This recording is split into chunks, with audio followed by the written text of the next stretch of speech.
So now, let us know the purchasing the buyer. So first, what is purchasing? Purchasing is the process where we buy as a buyer, buy goods or services that can be for our own use or for an organization. So it includes steps like identifying needs, looking for suppliers, negotiating prices, and completing the transactions. So um, as as a buyer, it is our responsibility to make sure that what we buy is cost effective, good quality, and meets the organization's requirements. So next is purchasing process and the buyer's role. So first one, the identifying needs. The purchasing process starts when we recognize that the company or customers need something. So this is where we clearly identify what product or service we should be bought. Then next is source and evaluate. So next, we look for suppliers and evaluate them based on price, quality, and service. So we want to find the most reliable and best option. Then next, negotiate and purchase. So once we choose a supplier, we should negotiate the price and contract terms. So after everything is finalized, we should place a purchase order to officially buy the goods or services for our organization. Then next, receive and inspect. When the items arrive, we should check if they meet the agreed specifications. Then we should make sure the quantity, quality, and condition are correct. Then next, uh, monitor and evaluate. So after we purchase, we should monitor our orders to see if the transaction was successful. Then we should also check if the purchase met our goals like cost effectiveness and quality. So we should know the type of buyers. First one is professional buyer or purchaser. So professional buyers work to buy goods or services for a company's operations. So their role is important because it affects the budget, quality, and smooth flow of the business. Then the next one is consumer buyer. A consumer buyer buy items for a personal use, such as buying a coat at the mall. Uh, this type of buying is a more personal compared to professional buying.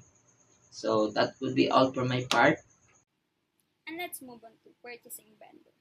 This is a company or yung mga tao na nagpo-provide ng materials sa isang commissary. Sila yung sources ng mga masasarap na produkto na sinisell on different types of restaurants. Types of vendors. The first one is manufacturers vendors. Ito yung mga vendor na nanggagaling mismo sa producer or factory yung items. Mas fresh at usually mas mura since yung products is walang middleman. The second one is wholesaler. Ito yung mga na bumibili ng malakihan sa mga manufacturers tapos binibenta in bulk sa mas mababang presyo sa market. The last one is retail vendor. Ito yung vendor na maliit lang yung quantity na sinusupply pero kadalasan is mahal since yung ino-offer nila is special items.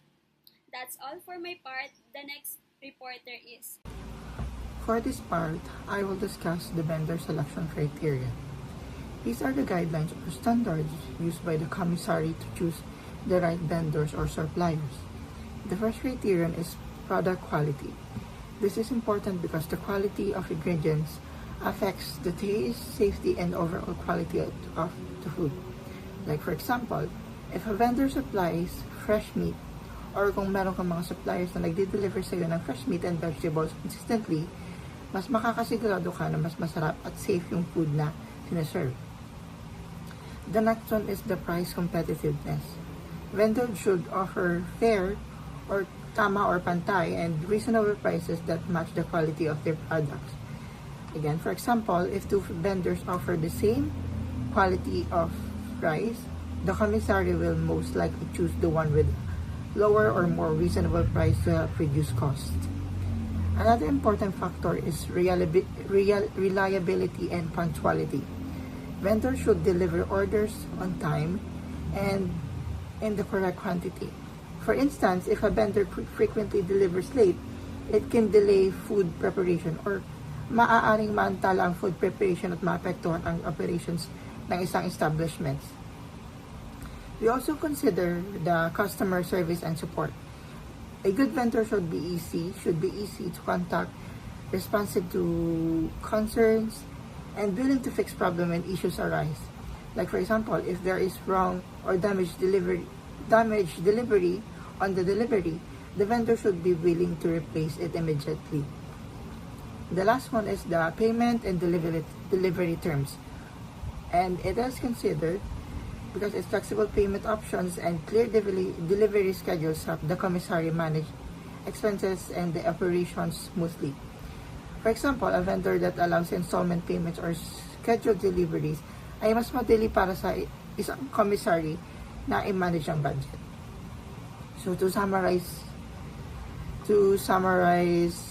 the vendor selection criteria, selecting the right vendor helps ensure consistent supply, good quality product, smooth operations, and cost efficiency in the commissary. That's all for our presentation, and thank you for listening.